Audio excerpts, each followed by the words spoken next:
Welcome back to the Better Arizona Show. I'm Sarah Carlstrom.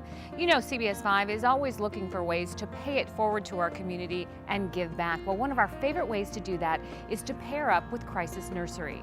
Since 1977, the Valley's longest-serving children's shelter has provided a safe haven for more than 20,000 children through child-centered and family-focused programs and services.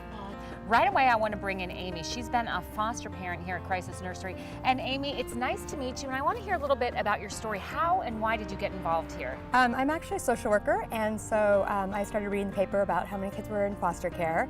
And one day I was talking to one of my families who's also a foster parent and was saying how kids were sleeping in beds at CPS and they didn't have any placement for them. And I went home, looked at my extra room, and was like, I need to do this. And so I immediately went to the orientation and contacted Crisis Nursery to become a foster parent. And now your life has really changed. You have a second placement, but it's not a placement, it is your daughter. Yes. So my first placement was for 3 weeks. I was licensed last December of 2012. I had a placement for 3 weeks, and then after she went back with family, Crisis Nursery contacted me and said, we have a little girl at the shelter, would you be interested in fostering her? And I was like, of course. So I volunteered here for a month so she and I could gain rapport, and I got her back in February of 2013. The Crisis Nursery, again, I'm licensed through them.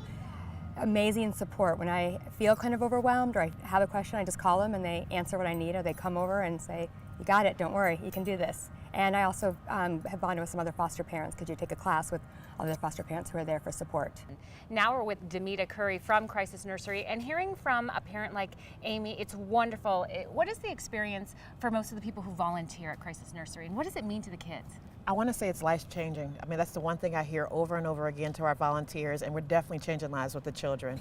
When they come and volunteer, they are helping out in so many different ways, helping us to reduce costs, making connections with children, just being a very, very big asset to the community. There is a need in the Valley for people to help and to volunteer. Absolutely. If you go to our website at crisisnurseryphx.org, there is a huge need in terms of volunteers in all of our programs, whether it be the children's shelter, whether it be our FACES. Foster families are always needing a break because being a caregiver to the children that are at risk of abuse and neglect, they always need a break. So any type of help that we can get that has anything to do with a child, we are always there and wanting everyone's help for that. And there are more than 14,000 children who need your services. Absolutely. We have nearly 70 families that are foster families that help over 100 children in the community.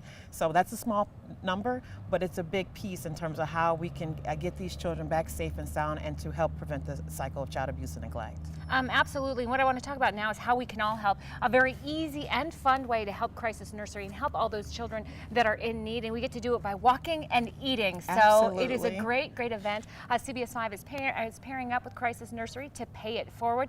Tell us how to get involved and what's going on. Well, CBS 5 is doing a walk for us, and this is our second year working together with CBS, and we love that.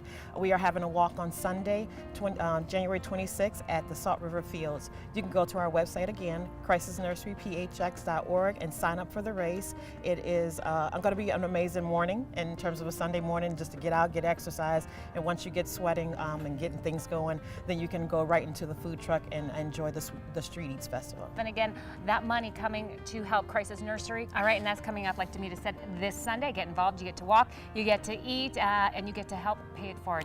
Thank you very much. Good luck this weekend. Thank you. And the Better Arizona Show will be right back.